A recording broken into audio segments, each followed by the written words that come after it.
Well, yesterday was an awesome day. It was a great day to be out at Kauffman Stadium, even though I blew out my tire. Shout out to my guys, Chris and Carl. Hooked me up, took care of the car, did a great job after the broadcast ended, getting me on my way with my spare. I appreciate them greatly. And I gave them a shout out on Twitter yesterday, by the way. I took a selfie with the three of us, and they were listeners too, so it was great, Mark. We're finding people every corner of this town, man. That's awesome. Yeah, it was fantastic. One guy's like, yeah, I listen all the time. The other guy was like, I recognize the voice. I listen because my buddy's listening. Yeah, they were working together. So we had a great time. I did get that tire fixed. And for those of you who were screaming at me all morning yesterday, fix your own tire. The engineer and myself, Dennis and I, went out to the car, and we got working on the tire until we realized we could not get the lug nuts to loosen up. So we needed AAA anyway, all right? We were kicking that thing for 5 minutes. So then they came and they bailed us out. They saved the day. It was a beautiful day in Kansas City. We'll get to more of that coming up this morning on KCMO and where we stand 4 days left, of course, until Election Day on April 2nd. But where I want to start the show this morning is with a clear distinction between the two men who are running for office in this country and how they each spent their last 24 hours. You know that we have lost police officers in this community, across this region, way too many over the last couple of years.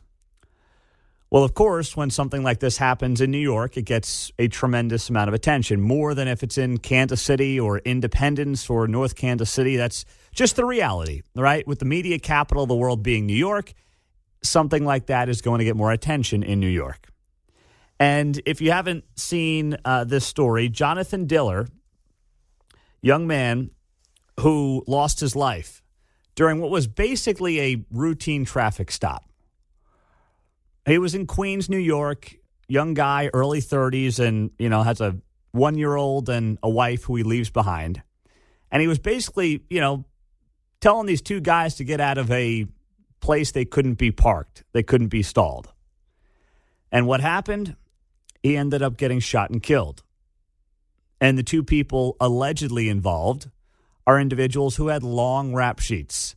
A combined 35 charges, including multiple felonies, between the two of them. These are exactly the kind of scumbags that, whether it's in Kansas City or New York City, should not be on the streets. So yesterday, both men who are front runners to be the next president of the United States, Joe Biden and Donald Trump, found themselves in New York City yesterday. Donald Trump was at a wake for Jonathan Diller. He was invited by the family. Joe Biden was raising $25 million and shutting down that city with Barack Obama, with Bill Clinton, with Stephen Colbert, and with performances. Who did I see on the performance list? Lizzo was up there and Queen Latifah. Must have been a hell of a buffet for those two to show up. That's what Joe Biden was doing. Donald Trump was instead paying his condolences and his respects to a family who just lost a father, lost a husband, lost a loved one, and lost a colleague with the New York City Police Department. And to compare and contrast yesterday for these two men is truly stunning. And it tells me exactly the two directions we can continue to go in 2025 and beyond. We can continue a direction of lawlessness, or we can choose the direction of law and order. Those are the options. And Donald Trump spoke yesterday, and, I thought it was it wasn't a speech, but he stepped up to a podium outside of the wake, and he spoke for less than 2 minutes. And you could see it in his eyes. Like, whatever you think of Donald Trump, this guy does care about law enforcement. He does care about the men and women who serve this country. And nothing about it felt phony at all yesterday, as Donald Trump gave these off-the-cuff comments for a couple of minutes yesterday at Jonathan Diller's wake there in New York, just miles away from where Joe Biden was raising money with Stephen Colbert, Lizzo, and Barack Obama.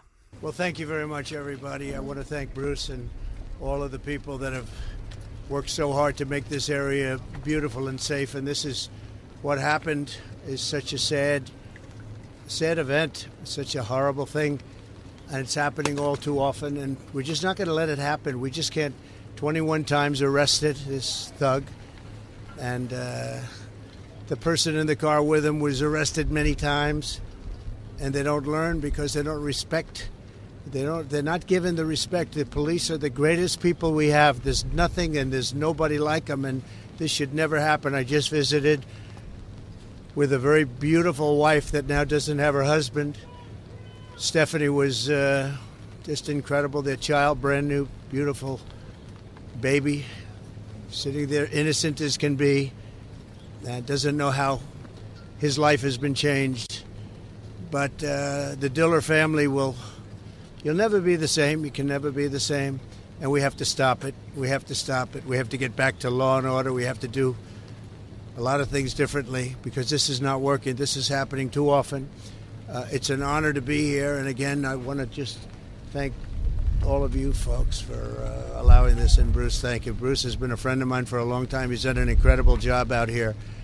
But this is such a sad occasion. The only thing we can say is maybe something is going to be learned. We've got to toughen it up. We've got to strengthen it up. This should never be allowed.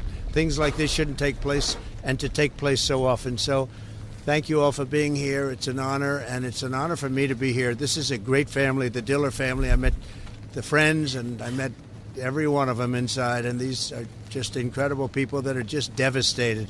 They're devastated. They've got a tough road. It's going to be a very tough road. So thank you very much, everybody. Appreciate it. That was Donald Trump at the Jonathan Diller wake yesterday, the young police officer who lost his life in a completely avoidable situation when he was just basically trying to tell a couple of guys to get their cars out of a part where they couldn't be parked, couldn't be stalled, and he ends up getting shot and killed. And the funeral services are going to be tomorrow, and this becomes obviously a national story because it's the New York City Police Department. But we know that we have lost, most recently, Officer Cody Allen right here in Independence. And, we've talked about these things happening far too frequently in this town, right? We can go on and on and on down the list of just folks over the last couple of years who have lost their lives in the Kansas City region. It's happening, and it is because of lawlessness. It is oftentimes, not always, right, but oftentimes because you have people who are doing things who should not even be out on the streets. We've talked about one of the guys involved with the Super Bowl parade shooting who spent 251 days in jail. You got a lot of people out there right now, whether it's Kansas City or New York, who have no business being involved and part of a civilized society. They have not earned that right. But because of a justice system that has gone completely off the rails, mostly in blue cities, people, including innocent people and cops, are losing their lives. And I think the tide is turning. I want to be optimistic. I believe the tide is turning. It's just not turning fast enough. 913-408-7957. We'll get to the phones early here. Mike is in Kansas City. Hi, Mike. Good morning. Yeah, you made the contrast between Biden and Trump. I make a contrast between the donors that were at the Biden rally, or the fundraiser. They're all people, celebrities with private security, people live in gated communities, people that are completely divorced from what the real world is. And Jean-Pierre's comment pretty much put it in the situation. She said, we need to disarm people. We need more gun laws. Well, the guy who shot the cop with a felon with a gun, he was released on a signature bail, with the no bail law in New York. He should have been spending 5 years in jail with a felon with a gun. But again, they're divorced from reality. They get all these situations, all this feel-goodism, and they got all the money. And, I hope that you're right, that enough people are going to realize it. But all the money they have, you're going to be seeing commercials that are going to try to propagandize the people to keep the elites back in power again. Mike, versus the masses. Yeah, it's a great point, Mike. Thank you. An outstanding point. This guy, Guy Rivera, is his name, who allegedly shot and killed the cop in New York City this week. 21 prior arrests, 9 felonies. That's unbelievable. Those are the kinds of scumbags and thugs that soft on crime prosecutors, whether it's New York or right here in Jackson County, Missouri, are letting walk the streets and slapping them on the wrist and saying, do better next time. Well, how many more people, how many more loved ones need to lose their lives innocently at the hands of these thugs and criminals before the people, the voters, wake up? And also those in power just start doing the right thing. But I've got much more faith in the voters, in the people, than I do these losers and these career politicians doing the right thing. 913-408-7957. It's 6:15 as we kick it off on a Friday, final Friday, of course, of the month of March. It is a Good Friday as well for those who celebrate, or celebrate's the wrong word, but you know what I am saying here. Those who, of course, observe, are Christians, are getting ready for Easter weekend. So it's a big weekend here on KCMO. Nope. We got much more coming your way here as we roll through it on KCMO Talk Radio 95.7 FM. Friday morning, it is great to be wrapping up the week with you on KCMO Talk Radio. Yesterday, of course, we were out at Kauffman Stadium for opening day. The Royals came up short against the Twins 4-1, and we'll see how the rest of the year goes. Mark is predicting, or Mark gave us the prediction, that if the Royals were 500 or better by Tuesday, the vote would pass. They got the Twins this weekend for a 3-game set. They go to Baltimore starting on Monday. So is that right, Mark? It was 500 or better, or did they have to be 3-1? Can they be 2-2? 500 or better. Okay. Especially after the 0-1 start. Didn't get off to a good start. Okay. So you're saying they got to win 2 of the next 3, Saturday, Sunday, and then Monday against the Orioles. Yep. And you think that could sway the yes vote to come out big on Tuesday? And it's a tough start, too. The Baltimore Orioles and the Twins are both projected to be very good this year. Twins projected to win the division, I saw, and the Orioles might make it to the World Series. Yeah. How about that, John? If you're just winning 2, it's better off if you win Sunday and Monday. Yeah. Leading into Tuesday. You see, they're just letting this thing play out, right? Now, getting the win yesterday would have been nice. Opening day, packed house, Andy Reid throwing out the first pitch. And how about Big Red? He threw the ball in front of the mound. I mean, he reached George Brett, but he didn't throw it from the rubber. I was like, come on, Andy, give us 6 feet, 6 inches, baby. Let's go. Come on, Andy. But he didn't do it. That's okay. Yeah, I don't like his chances out over his skis coming off that mound. Yeah, that's a great point. So Fox 4, all the TV stations were out there. We were out there yesterday. We were out of there well before first pitch. Once I got that tire situation figured out, got out of there and went on my merry way. But the TV stations were out there yesterday, and of all the TV packages I saw last night, this one from Fox 4 was the most compelling. Jonathan Ketz doing this, and he said he anecdotally polled 7 people from Jackson County as to whether or not they were yes or no. And he said 6 of the 7 were no votes. 6 of the 7 said they'd vote no. 1 did say they would vote yes. I'm from Houston, but I don't know, but whatever, so there you go. He may not know about it, but baseball fans around here do. There's a big election in Jackson County on Tuesday. It'll decide whether the Royals get sales tax money from shoppers to help build their new ballpark in the East Crossroads. The Chiefs would get money to renovate GEHA Field at Arrowhead Stadium. We've been tailgating here for about 30 years. That's a private porta potty that we rent every year. Clint Cassing's porta potty has a Save the K and a Vote No sign on it. He lives in Lee Summit and doesn't see the need for a new stadium. I know there's the theory that there's allegedly bad concrete here, and the Chiefs have good concrete and the Royals have concrete. I'm going to have to respectfully disagree. Royals President of Business Operations Brooke Sherman said earlier this month the concrete cancer exists and claimed it wasn't new news. It's also not the reason we're leaving. The reason we need a new stadium are the 2 that I just mentioned: player development, fan amenities, and experiences. Fox 4 on that package right there.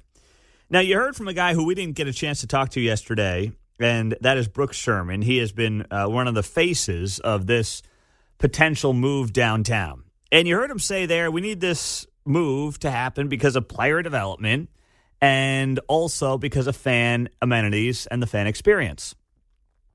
Well, if that's truly the reason, and listen, we had great conversations yesterday with John Sherman, with Sarah Torville, who's the EVP, and some of the other folks. But if it's in large part about player development and then also the fan experience, if the fans vote no, if the taxpayers, who are the fans in theory, vote no, would the team then reevaluate? Would they say, well, maybe that's not the fan experience the fan wants? Or is the approach more along the lines of trust us, we know what you want without you knowing what you want? And this was a big part of what I talked to John Sherman about yesterday. There are different factions of no voters. The KC Tenants commies are the ones getting all the attention. And did you see them yesterday? They had a vote no banner they rolled out from the top deck at the K. They must have bought up front row tickets. Must be nice. For a bunch of communists, they seem to find themselves in pretty good positions. They were in the front row of the upper deck, and they rolled out a vote no banner during the game yesterday. So it's not really about them. It's also about guys like, I think his name was Cliff in Lee's Summit, who likes his tailgate, who's got his personal porta potty. That's dedication right there. Yeah, unique. Yeah. No one's messing with that guy's throne. Unprecedented. Yeah, who's cleaning it out? That's what I want to know. Someone's got to do it. If it's your own porta potty, the stadium's not doing it. So it's guys like that who also apparently are no votes, and it's got nothing to do with anything KC Tenants is bitching about. He just likes the K. Save the K. He's got a big sign on the porta potty. Now, of course, the Royals will tell you there is no saving the K. They will tell you that that is not a viable option. They've said that since really the very beginning. But it doesn't mean that people don't want to send that message with their no vote, right? They still want to send that message sometime. And that's exactly in part what you're going to get on Tuesday. I'm not predicting the no vote's going to win. I will give you my first prediction on this coming up at 8:45 this morning in Buy, Sell, Hold. Because I finally feel like I got the pulse on where this thing is trending come Tuesday. So I'll do that later in the 8 o'clock hour.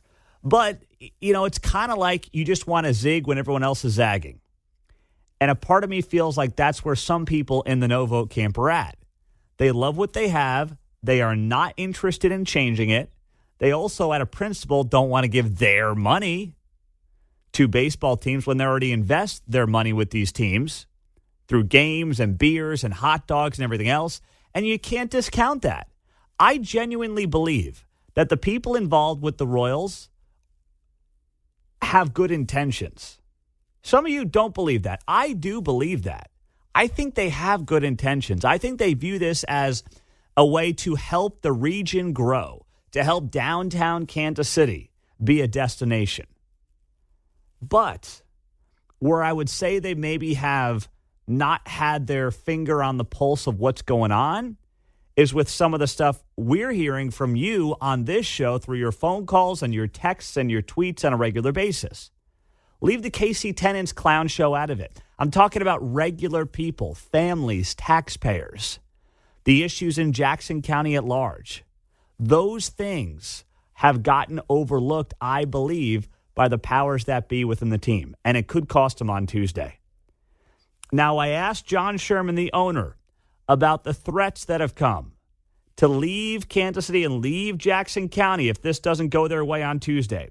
What did he say to that, and are you believing him? We'll do that next on KCMO. 6:35. John Sherman was asked yesterday on this very show for his first conversation ahead of Tuesday's vote whether or not he's really looking to leave Kansas City and Jackson County if this vote does not go his way coming up on Tuesday, April 2nd. For, of course, the 3/8 cent sales tax, the Chiefs to upgrade Arrowhead, the Royals to move downtown. This had been the question I've been dying to ask him the last few weeks because we've heard this from Mark Donovan, president of the Chiefs. We've heard this from Sly James, former mayor. well, these guys, they got options, man. They're going to move. You better vote yes, because if not, oh, boy, it could get ugly around here. Who knows how it's going to play out, right? Well, John Sherman got to answer that himself. Yesterday on this show, here was our back and forth. And my question for you at 913-408-7957 is if you believe him. Where if this doesn't go through on Tuesday, you guys have to look at other options. Some fans feel like that is basically a threat, that if you don't get your way, this is over, you guys are going to look elsewhere. How accurate is that, and how much do you regret it's gotten to that point? You won't hear me make a threat. This is my hometown. I take the legacy of Ewing Kauffman and what he did to keep this team here very seriously. My head is down, and we're working 24/7 right now to keep this team in Jackson County and Kansas City. If the citizens give us a different result on Tuesday, we'll evaluate that and take some time. But I expect us to win, and that there's going to be some really exciting things to talk about, not only for us downtown, but for our neighbors across the street, the Kansas City Chiefs. That was the owner of the team, John Sherman. Isn't that so much less offensive and so much better of an approach than what you hear from some of the other people who are talking about the team potentially leaving? And, boy, you better be careful. They're going to pick up and they're going to go. And, oh, man. I mean, that's part of what former mayor and guest on this show, Sly James, had alluded to. I'll say exactly what Mark Donovan has said and what John Sherman has said. If the taxpayers say no, then they'll look at all their options. And all of those options are available to them. And if you think, let me just say this, there's been four teams that have moved, I think, in the last 5 or 6 years. Every one of them has moved because of stadiums. Gary Sonoff. That was Sly James on the Kansas City PBS stage this past weekend. It's just a different approach. When I hear John Sherman talk about this stuff, I hear a guy who, like he said, is a lifer here, is from here. It's his hometown. His intention is in no way a secret plan to get this team out of Kansas City or get this team out of the region. But obviously he's making a case for why he thinks this is a good move and why it does require extending this 3/8 cent sales tax. But it's not the offensive, in-your-face approach that some others have decided to take, John. I'll go movie references here. Compare and contrast Michael Douglas in Wall Street. Yes. Versus Henry Fonda in It's a Wonderful Life. Oh, that's a good one. Yeah. Maybe we're kind of in like that comparison almost. I like that. Yeah. I like what you did there. I would have liked a more recent movie reference than It's a Wonderful Life, but, I couldn't come up with one. I'm open. I'm open to it. No. I thought that one might be iconic, so I went there. That's okay. That's good. But you're right. It's a classic. Everyone knows it, so it's acceptable. It's not like Bill O'Reilly when he makes his 1968 references that only a third of the audience even understands. So everyone knows It's a Wonderful Life. So we'll take it, John. That's approved. But John Sherman, I've said this for months on this show. In my interactions with him, and we've had a handful, and having people who I'm friends with who know him very well, I wish he was more of a front face of this thing than he has been in recent weeks. Now, he talked a lot on this show yesterday how he was at and has been going to a ton of community meetings. And that's very much, personal, grassroots, things like that. But if he was the guy on the stage, if he was the guy making the pitch, right, in different venues, in a more public platform than just going to community events, I think the yes vote would actually have a better chance going into Tuesday. 913-408-7957. That's our studio line. That's our text line here on KCMO Talk Radio. You heard from John Sherman yesterday on this show. You heard from him just there in that clip. I believe him. I do not think that a no vote on Tuesday results in this team packing up and even going to Clay County necessarily. I don't think that. Now, it's possible. I do think they look at other options in the region, other options in and around the metro if the no vote wins out on Tuesday. I certainly don't think that Nashville and Salt Lake City or Austin, Texas, and these places come into the picture. No way. I'm not buying that for a second. But, that was a fear tactic that really started, if we're being fair, with Mark Donovan.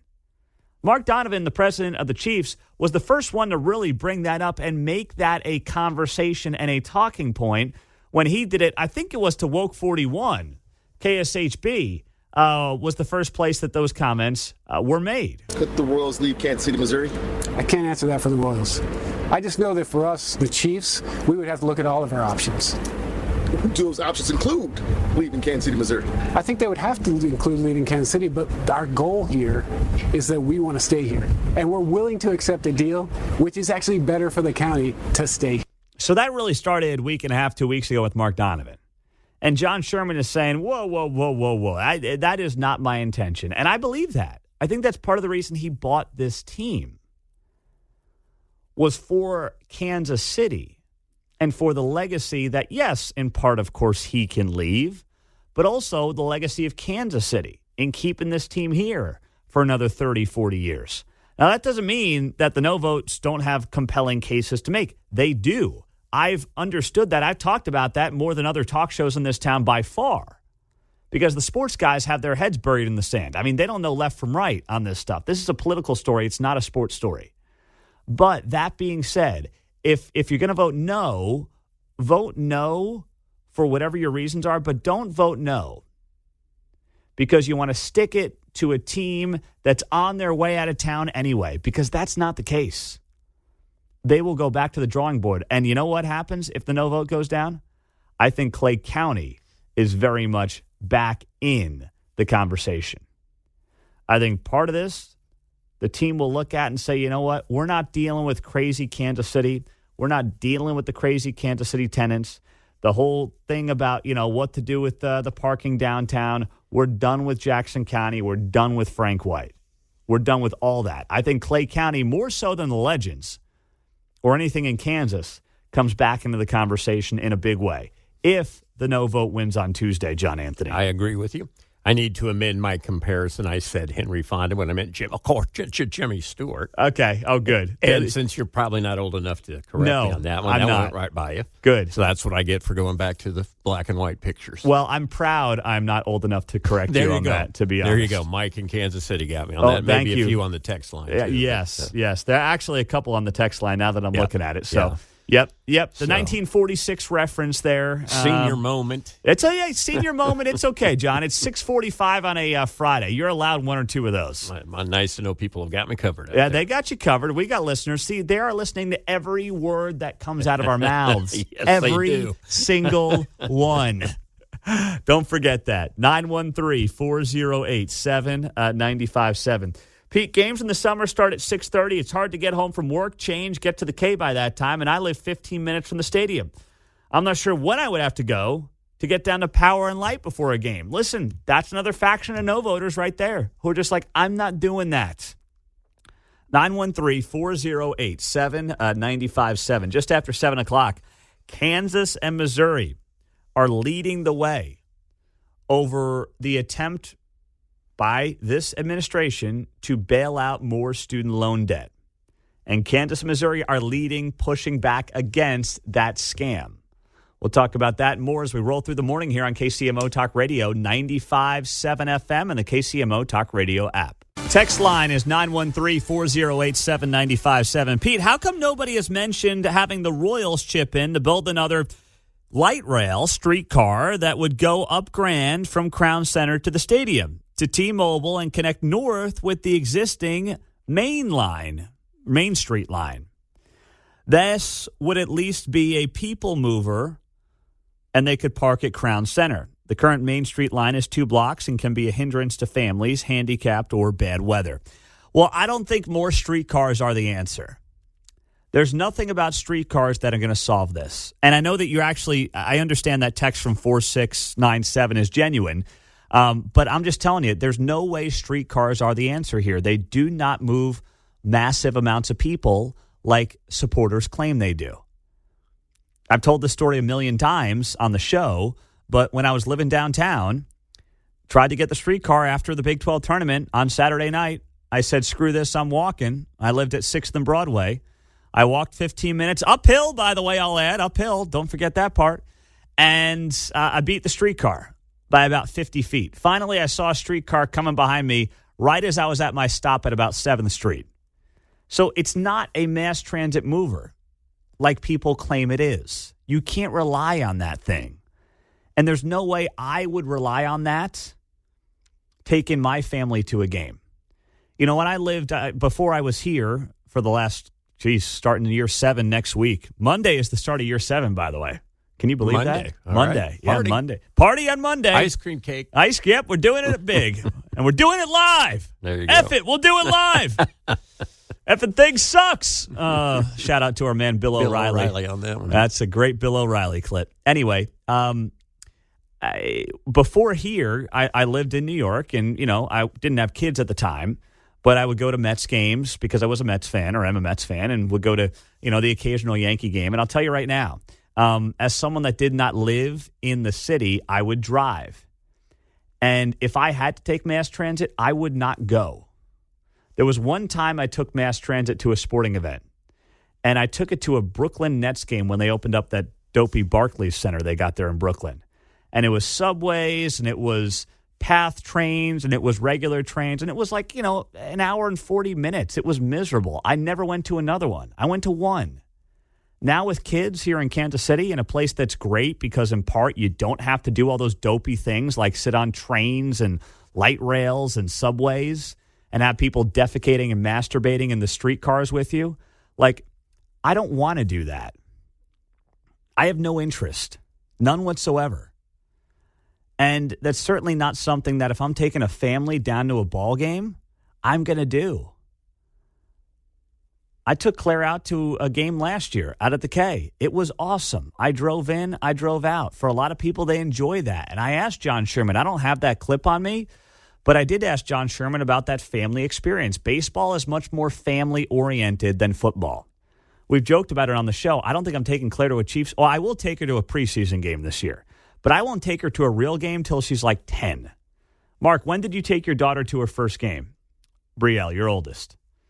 She was 10. Okay, yeah. believe. All right, that's about right. But I'll take her to a baseball game. We went to one when she was 2 and 3, and then last year 4, and we'll go again this year when she's 5. But baseball, which is more geared towards families, you want to make it as easy as possible for them. And there's no way streetcar access is part of the answer here. Now, speaking of transit, the biggest transit story this week in the country has been the Baltimore tragedy, where the cargo ship ended up, of course, hitting the Francis Scott Key Bridge and basically knocked the whole thing down. So, of course, there are people who are trying to use a cargo ship hitting a bridge to promote American racism. I kid you not. This comes from Joy Reid of MSNBC, who is actually the dumbest person on cable news, which is a very, very high bar, I will add. Yeah. I mean, that's a very high bar. And she has on Brandon Scott yesterday, who is the Baltimore mayor. Now, there was a viral Twitter account from an unnamed person. It was one of these like no-name Twitter accounts that doesn't have a real person behind it, or there's a real person behind it, but it's not like it's an actual individual. It's just like a troll account with a lot of followers who claimed Brandon Scott, the mayor of Baltimore, was the DEI mayor. And it went viral. Brandon Scott, of course, is a black man, the mayor of Baltimore. But it didn't come from a person. Once again, it just came from this troll account, and it ended up going viral. So Joy Reid has on Brandon Scott, and the headline at the bottom of the screen reads, "Breaking news. The right blames DEI for bridge collapse." And I'm sitting here and I'm thinking to myself, no normal person is talking DEI with bridge collapses. Trust me, DEI is a problem, but I have no evidence, and no one does, that DEI is to blame for the bridge collapsing or the person driving the cargo ship accidentally into the bridge. You know, as far as we can tell, the thing lost power and then it hit the bridge. There's no DEI angle. Trust me, DEI is a disaster, but you can't blame anything to do with this cargo tragedy on DEI. And to call Brandon Scott a DEI mayor, I don't even understand that. I mean, the guy was elected mayor by the people of Baltimore. Now, whether or not he's doing a good job is not up for me to decide. As far as I can tell, he's not. They have a lot of the same problems as Kansas City. But whatever. I mean, he's not a DEI mayor. He was duly elected. And once again, this wasn't coming from any actual individuals. This was coming simply from online troll accounts who don't have their names on their accounts. But Joy Reid, because everything has to be racist, brings on the mayor of Baltimore to talk about this made-up headline, "The right blames DEI for bridge collapse," which is just, I mean, that's a false headline. That's just not true. So anyway, Brandon Scott goes on there. He's got his hoodie on, the mayor of Baltimore, and he says this. Proud of my heritage and who I am and where I come from scares them because me being at my position means that their way of thinking, their way of life of being comfortable and suffering and while everyone else suffers is going to be at risk. And they should be afraid because that's my purpose in life. Okay. I am not scared by Brandon Scott. I don't think anybody is scared by Brandon Scott. And I love how he says, yes, they should be scared. I don't know if that's really what you want to be saying as a politician, that fellow citizens should be afraid of you because you're going to upend the status quo or whatever. But that wasn't really in any way anything normal people were saying about Brandon Scott at all. I didn't hear that anywhere, John. It's like they make up a narrative. Yes, that's true. To claim victim status on something no credible person is actually saying. Absolutely. That sounded like a WWE thing there. I thought maybe you got the wrong clip. You know? No, that's the right clip. Right. That's the right clip. I'm just listening to this from Brandon Scott, and I'm like, dude, I know you have to be the perpetual victim. You have to always be in victim status mode. But to use this tragedy of a cargo ship blasting into the Francis Scott Key Bridge and half a dozen people dying to try to forward and further the narrative on everything is racist, boy, is that a stretch. Coming up on KCMO Talk Radio, Kansas and Missouri are leading the way in suing and pushing back against the Biden administration as they try to bail out this latest batch of student loans. We'll get you the details next on KCMO 95.7 FM.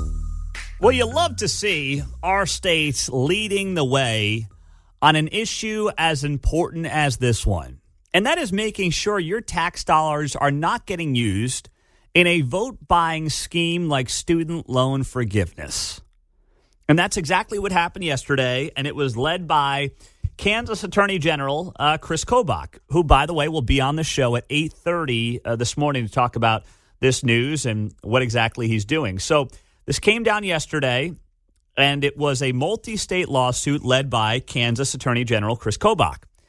And Kobach is seeking to block Joe Biden's latest student loan forgiveness plan. Joe Biden's doing this, and we talked about it earlier in the week, under what is called the SAVE repayment program, saving on a valuable education. Per the lawsuit, this would abolish at least $156 billion in student loan debt, higher than the program's initial $138 billion estimate that was announced last month. Kobach and 10 other attorneys general filed the federal lawsuit to stop a second attempt to avoid Congress and pass an illegal student debt forgiveness plan. That's how it reads in the 38-page lawsuit. And as the suit notes, last time defendants, meaning Joe Biden and the Department of Education, tried this, the Supreme Court said that the action was illegal. Well, nothing has changed since then. Remember, the Supreme Court struck this down last June. They said that Joe Biden cannot unilaterally start bailing out student loan debt under the HEROES Act. The HEROES Act was designed after September 11th to help out families and individuals in need with things like student loans if they had dealt with and were impacted by incredible tragedy. The Biden administration wanted to bail out student loan debt the last couple of years under the name of COVID. I mean, you want to talk about a stretch? That's as great of a stretch as you can find. You're bailing out student loan debt in 2023 in the name of COVID? Are you kidding me? I mean, it's ridiculous. I'm getting pissed now. So good on Chris Kobach. He's going to be on the show at 8:30 this morning to talk about this. But also, then on the other side of the state line, you had the Attorney General for Missouri getting in on the mix, Andrew Bailey. And Andrew Bailey also said that he is going to be pursuing legal action here.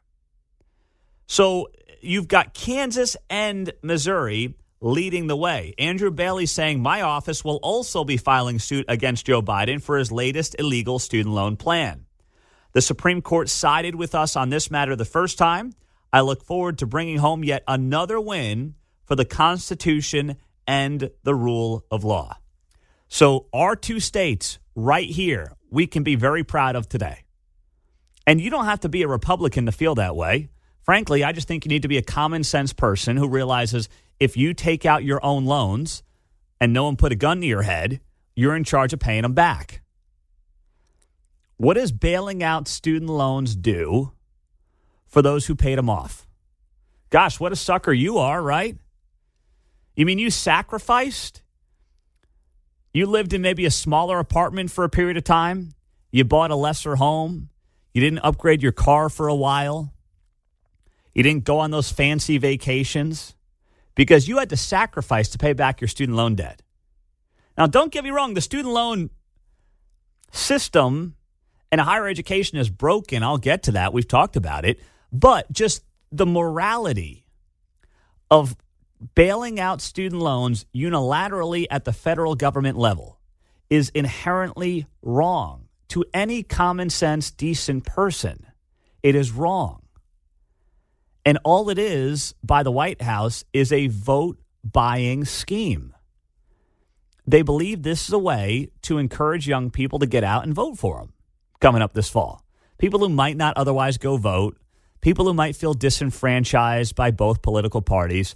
But hey, one guy paid off your student loans. Wink, wink, nod, nod. Now, of course, he's doing it with the rest of our monies, right? Or really our grandkids' monies at this point. There is no money to speak of. We're just talking about racking up $36 trillion in debt is what we're doing here. So it's a vote-buying scheme with our grandkids' monies. Everything about that is inherently and morally wrong. And it doesn't matter what side of your political aisle you're on. I don't know how you could possibly defend this. Well, I'm trying to help people. Okay. There are a lot of ways to help people without bypassing the Constitution, bypassing Congress to spend money that we don't have, that you have not been allowed to spend. And don't take my word for it. Please, don't take my word for it. Take Nancy Pelosi's word for it back in 2022 when she said this. People think that the President of the United States has the power for debt forgiveness. He does not. He can postpone, he can delay, but he does not have that power. That has to be an act of Congress. That's right. That is from none other than Nancy Pelosi a couple of years ago. That has to come from an act of Congress. So what changed? Well, they got desperate. They're worried about November. And this is a way to potentially get people out to the polls. That's it. It's really that simple. There's nothing, like, don't overthink it. There's nothing more to it than that. Buying votes. That's the extent of the whole thing. Now, when it comes to higher education, because I put this up on Twitter last night, people said, well, what do you do about it? How do you fix it? Well, okay, we can absolutely have that conversation. How do you fix it? Well, the first thing you do, and I felt this way for a very long time, you get the government out of the student loan business. You make the colleges issue their own loans. And you don't back them with any kind of guarantees from the government. What does that do? What would that theoretically do? Well, if Yale or Harvard or, fill in the blank, Mizzou, KU, it doesn't matter. It doesn't matter what level school or state school, private school, it doesn't matter. Let's just use the local schools for sake of conversation. If KU and Mizzou are doling out, 40, 50, 60, 70, 80 grand to kids in student loans, and they're on the hook for the loans if they can't get paid back, well, suddenly they're going to have a real interest in making sure they teach young people actual skills that allow them to make money to get paid back. Suddenly they're running this thing like a business. And they're saying, gosh, it really doesn't make a lot of sense for us to be on the hook for this $100,000 in debt from this one student who's here to study gender studies and gender theory. What are the odds they're going to pay that back unless they become a viral TikTok star promoting they-thems? I don't think we've got a good chance of getting our money back on this. So I don't know if we can give out this loan, John. Sounds like you're making it harder for them to recruit from the 60% of seniors who don't read at their grade level. Yeah, to bring them in for indoctrination. I am doing that a little bit. Aren't you know, you? Yeah. What if suddenly these colleges found themselves in a position where they had to be on the hook? They were responsible for teaching you something that you can then use in the workplace. Suddenly, they've got a little skin in the game. Right now, the colleges have no skin in the game. Their tuition goes up. They give out some monies, of course. They do some scholarships and grants and things like that. But people take out loans, and in the end, they're getting theirs. They're not impacted one bit. They get theirs. Whether you become a rock star accountant, whether you become, a Fortune 500 CEO, or whether you're completely useless and you're joining Kansas City tenants, they get theirs. That's the part of this entire higher education scheme that needs to change. But once again, the government's not incentivized to do anything about it because they get to then look like heroes by blaming the system and then trying to bail out your student loan debt and buying votes in the process. You see how this goes? It's one big circle. And it creates this environment where many people are going to view themselves as more reliant on a federal government. That's the end game here. So Chris Kobach and Andrew Bailey, our attorneys general in Kansas and Missouri, are leading the way on pushing back on this. And I hope they get a huge win. And Chris Kobach is going to be here at 8:30 to talk about this lawsuit that he filed yesterday against the Biden administration when it comes to student loan debt. 913-4087-95.7. It's 7:14 on a Good Friday here on KCMO Talk Radio. You did have something happen yesterday as well that we'll need to talk about this morning, and that is a process server was shot again in this region. A couple of weeks after one got killed in Independence. We'll get the details on that coming up on KCMO Talk Radio 95.7 FM.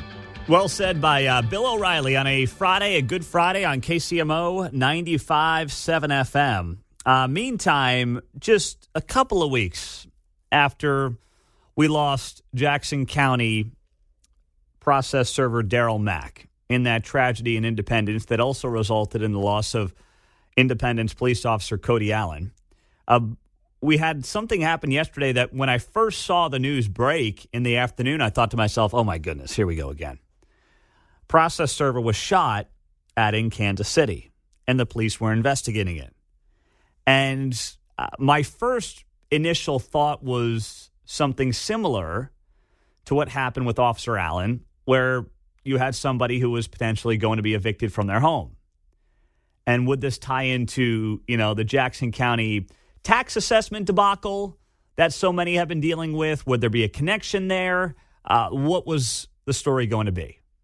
Now, it turned out to not be that, and thankfully someone was shot at and no one lost their lives. But what happened here yesterday, per Fox 4, as the story goes, KCMO police say one person is facing a municipal theft charge and the other person is charged with firing a gun, all because of an interaction between a landlord and a tenant that turned ugly. The owner of the home in the area of Booth and Thompson Avenues tells Fox 4 someone came outside the house with a gun and shot at them. Meantime, the tenant, Jessica James, who says she pulled the trigger, claims she was not aiming at the people. She said she was just firing at a tree. But the homeowner and the process server say the shot came right between the two of them. So KCPD said Nelson and a county prosecutor server were outside the house. The process server was there to serve a first eviction notice. At the same time, police said Nelson started removing a van from the property. That's when police say the renter started firing shots. And the tenant admitted to firing shots. When asked why she fired a shot, she said, quote, I'm terrified of Butch, that's the homeowner. I'm terrified of my stuff being stolen. I have PTSD surrounding Butch, so I feared for the immediate safety of myself and my family. Now, I don't know who's in the right, I don't know who's in the wrong, but usually you don't get served an eviction notice unless it's credible. And these days, with all the rights that squatters have and, people who don't own property have, which is just stunning and unbelievable, it's pretty tough, or I should say it's tougher than ever, it seems like, to get to the point where you're actually getting served an eviction notice. This is one of the reasons that I would never want to bother being a landlord in this environment. Even though I know it's better here in Kansas and Missouri than it probably is in like New York and California, where literally people can squat in your home in some of these states and there's nothing you can do about it. There are squatters' rights. It's as anti-American as you can get, but there are squatters' rights that now exist in many states. But why I would invest a large chunk of money in a property and then have to go through headache after headache to get somebody out of my property in this environment, it's just not worth it to me. I mean, give me a S&P 500 ETF and call it a day. I don't know why you would bother with that. But anyway, I know people like doing it. I know real estate is part of many's portfolio, but I'm not interested. I don't need the headaches of dealing with tenants. I would have no interest, especially since people don't even care about the rule of law anymore. And somehow it's all about them and their rights, and you're stomping on their rights. It's no, it's not your property. You really, frankly, don't have any outside of a reasonable understanding that you're on someone else's property and you've agreed to pay them X amount of dollars a month to live on their property. And that's more or less where those rights kind of end. So anyway, the police did say nobody was injured. Thank goodness. Police issued James, the lady who shot the gun, a summons for a municipal charge of firing this gun, and issued Nelson a summons for a city charge of theft. I guess that's the person who was trying to take the car off the property. Officers stood by, kept the peace for the process server to finish serving the eviction papers. And this comes just a couple of weeks after Drexel Mack was shot and killed while serving those eviction papers, also in Jackson County over in Independence. It feels to me like this job is getting more dangerous by the day. And in part, that's just because nobody cares about rule of law. Law and order has gone out the window, and public chaos is continuing to happen on a daily basis. It's societal, and I don't know how it changes anytime soon. We've been devolving and going down this road for years now. It went on steroids during COVID and in a post-COVID era, right? When everyone was told, hey, you better stay 6 feet away from everyone. You cannot see your family for Easter or birthdays. You can't go to the nursing home to see grandma when she's dying. But please, by all means, go gather, by the thousands and protest George Floyd's death. That's when everything started really to go to hell in a handbasket. When there were different rules for different people in different circumstances. And people have continued to abide by that over the last several years. It's not as obvious because there's not that thing that's going on right now like there was 4 years ago, but it's still there. And it could take, especially when you talk about the issues with policing shortages and prosecutors and things of that nature, it could take years, if not a generation, to turn that tide. But once again, you have people who are in this position as process servers who find themselves literally putting their lives on the line. And that's not what that job was ever intended to be, but it's where we are right now.